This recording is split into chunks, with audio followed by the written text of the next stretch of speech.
Vouloir automatiser ton marketing alors que la base de ta business est sans dessus-dessous, c'est comme peinturer les murs de ta maison quand le toit coule. Donc voici un petit roadmap que je vous suggère de suivre si vous voulez automatiser de la bonne façon. On va faire ça en 4 étapes. Numéro 1, c'est la facturation puis les comptes clients. Automatiser l'envoi des factures puis les rappels pour les manques de paiement, c'est quelque chose de simple, mais ça a énormément de valeur. Sans les entrées de revenus, il n'y a rien. Donc, en premier, commence par te préoccuper par où vit l'argent dans ta business. Numéro 2, c'est la planification. Tout ce qui est calendrier et horaire. Si tu arrives à éliminer la friction que les gens ont à prendre rendez-vous avec toi et à t'envoyer des documents, tu t'enlèves une grosse charge administrative. Puis, la belle chose là-dedans, c'est que si tu as suivi le bon ordre d'implémentation, les factures de ces clients potentiels vont déjà être gérées et automatisées après. Numéro 3, c'est la vente. Une fois que tes factures récurrentes sont organisées, ton horaire est fixé, maintenant tu peux t'attaquer à des nouveaux clients potentiels. Et implémenter une automatisation qui fait en sorte qu'il n'y a aucun lead qui dort dans ton CRM ou bien que les leads sont contactés dans la même minute,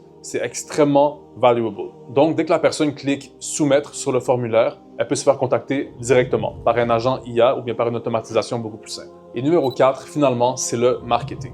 C'est l'aspect qui est le plus spéculatif, qui est le plus mis un peu au hasard. Que ce soit les algorithmes des réseaux sociaux ou bien les performances des ads, on ne peut pas toujours tout contrôler là-dedans. Mais au moins, si on a suivi le bon ordre des choses, on sait que si ça marche bien, on a la structure derrière pour s'assurer qu'il n'y a aucun leads qui tombe à travers les cracks. Donc, fais des automatisations simples, ennuyantes, là où l'impact est immédiat. Essaie d'obtenir tes premiers retours sur investissement sur les opérations quotidiennes dans ta business. Ta facturation, ton organisation et tes suivis. Le marketing, c'est l'addition finale dans l'équation, pas le point de départ.